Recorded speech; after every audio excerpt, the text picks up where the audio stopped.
Is Squilliam Fancyson genuinely rich, or is he just Bikini Bottom's greatest con artist? Honestly, he isn't much different from 50 Cent, and there are signs hinting at his sketchy net worth. On your lunch break, Squiddy?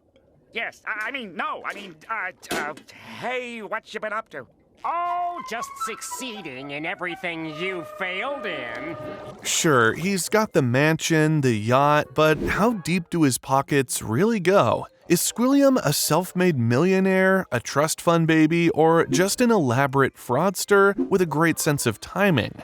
Here next to me is Squilliam Fancyson. Maybe, just maybe, all this wealth is a front to mask something he doesn't want anyone to see. Then again, he really does live in the fanciest house in Bikini Bottom, and casually owns a balloon casino. So maybe he is as rich as he claims. The truth might be somewhere in between, and to really figure out if Squilliam Fancyson is the millionaire he pretends to be, or just a fraud, I spent my New Year's night researching. Turns out, his personality tells us a lot about his wealth.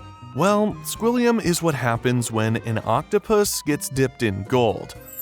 Rolled in arrogance and sprinkled with just enough charm to make you hate him a little less. We're all ready to be dazzled by your five-star restaurant. Wait, Squilliam, I've got to explain. Explain what? That you, Squidward Tentacles, voted most likely to suck eggs in high school? We first saw him in the episode Band Geeks, where he called Squidward to do what he does best: rub his success in Squidward's sad clarinet-playing face. The two go way back, all the way to high school band class, where Squilliam clearly aced the How to Win at Life course, while Squidward was busy perfecting his signature scowl. If you were to ask me, Squilliam is by all accounts Squidward's evil twin, if Squidward's evil twin also happened to be rich. Everything Squidward dreams of achieving, Squilliam already has and flaunts unapologetically. But Squidward, as jealous as he is, keeps taking the bait.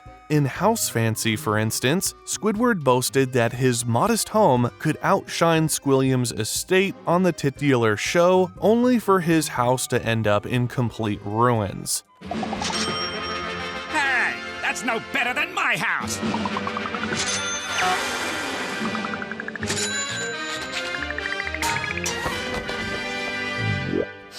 Ironically, that disaster got more praise than Squilliam's perfectly polished mansion, reducing him to tears. It's the only time we've seen him lose, and boy was it satisfying.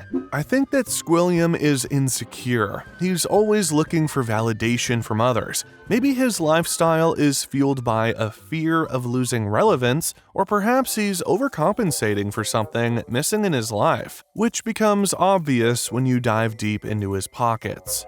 His crown jewel is his mansion. As I mentioned before, in the House Fancy episode, this architectural marvel left even Squidward speechless.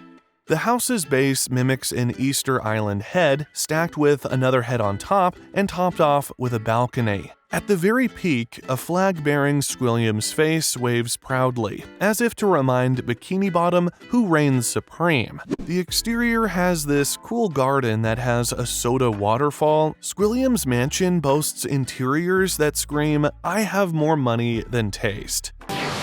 Is that what I think it is? It sure is. It's a gilded doorknob. A bathroom so luxurious it has a golden toilet, which we can only assume flushes with bottled water from a private spring. The hallway leading to the elevator is a shrine to Squilliam himself. Marble busts, paintings, and even the columns are all designed to showcase his image. And oh, the roof. It's practically a separate estate. A lush garden greets you, complete with a soda stream and seahorses functioning as fountains. At the center is a marble bust of Squilliam, with a nose that doubles as a phone. Dominating the rooftop, however, is a staggering 130-foot sculpture of Squilliam's unibrow, again made entirely of gilded doorknobs. In real-world terms, such an extravagant estate would easily fetch around $50 million. But let's not forget maintenance. Utilities and upkeep probably set him back another $1 million annually. But the mansion is just the appetizer. Squilliam also owns a private yacht, which could easily cost $10 million, and if you think buying it is the end of the story, think again. Fueling, staffing, and maintaining a luxury yacht? That's another $500,000 a year minimum. Then there's his private island. So, I just took my private yacht across my private lake to my private heliport. It's the only way off my private island. Well, we don't see much of it in the show, but Squilliam keeps mentioning it, and even the wiki fandom mentions that he has a private island. Now, owning private land surrounded by the serene waters of Bikini Bottom screams exclusivity. A small but lavish island could be valued at $5 million, with another $100,000 in annual upkeep. And if an island wasn't enough, Squilliam somehow also has a private lake. Now, let's take a moment to appreciate the sheer absurdity of owning a lake when you already live underwater. Is it freshwater, saltwater? Does he swim in it, or is it just another symbol of status? Either way, it's not cheap. Add this to his personal heliport, because why park a helicopter anywhere less fancy? And you're looking at another $2 million combined for these niche assets. Of course, we can't forget his balloon casino hybrid. If we consider the real-world costs of constructing a fully operational casino with a helium-powered balloon aesthetic, this asset would run him at least $20 million. And keeping the thing airborne probably would cost him $2 million a year. And his wardrobe consists almost exclusively of bathrobes. Hugh Hefner inspired, no doubt, but given his penchant for luxury, each one is probably custom made, with price tags in the tens of thousands. Even if he buys 10 of these a year and each costs $10,000, he's spending $100,000 a year. With all these assets, Squilliam's total net worth is close to $100 million, and he's spending at least $3.5 million a year in expenses. And this doesn't even include his fine dining and other expenses. But again, in the episode Squilliam Returns, he confesses that he is actually a cashier and lied about being rich to upstage Squidward. The horrible, sad truth is, I'm a cashier too. Of course, he immediately backtracks, claiming it was a joke. Of course not. I'm filthy stinking rich. But was it? I mean, it's possible he rents his mansion and balloon casino for special occasions and hires actors to play his entourage. After all, Squilliam's appearances are almost always centered around making Squidward feel inadequate. If his wealth isn't real, his entire existence might be a performance, a carefully crafted illusion designed to keep Squidward perpetually miserable. In many ways, Squilliam represents the dangers of envy and the illusion of success. To Squidward, Squilliam is everything he wants to be: wealthy, talented, and respected. But Squilliam's excessive need to flaunt his success suggests he might not be as happy or content as he appears. I would say that he's the true representation of the grass is always greener mindset.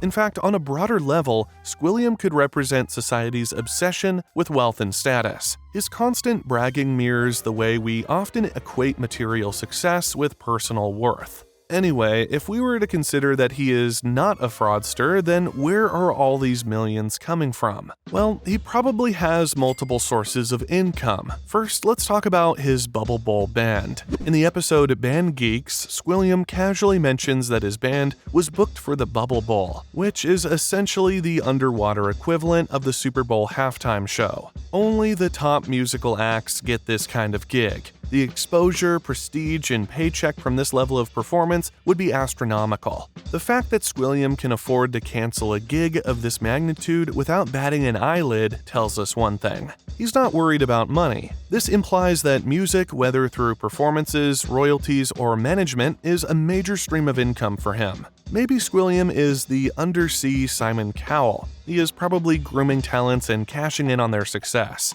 And in the entertainment world, successful producers rake in millions annually. If Squilliam runs a production company or holds exclusive contracts for high-profile gigs like the Bubble Bowl, he could easily earn $20 to $30 million a year. Then there's his 5-star restaurant mentioned in the episode Squilliam Returns. Owning a 5-star establishment is a legitimate money-making machine. Fine dining in Bikini Bottom is no joke. And if Squilliam's restaurant operates at the same level of extravagance as his personal lifestyle, it's likely a hotspot for the wealthiest denizens. Every overpriced kelp salad and gold-dusted Krabby Patty sold would be padding his pockets. If his restaurant operates like real-world Michelin star establishments, it could generate $5 to $10 million in annual revenue.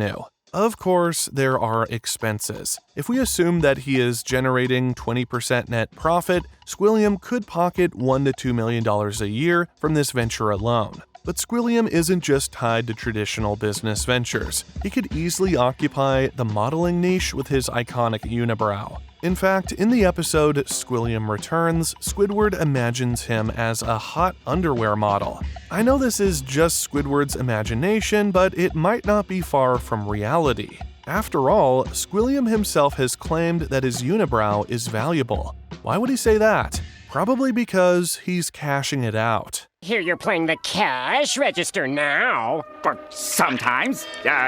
How's the unibrow? It's big and valuable.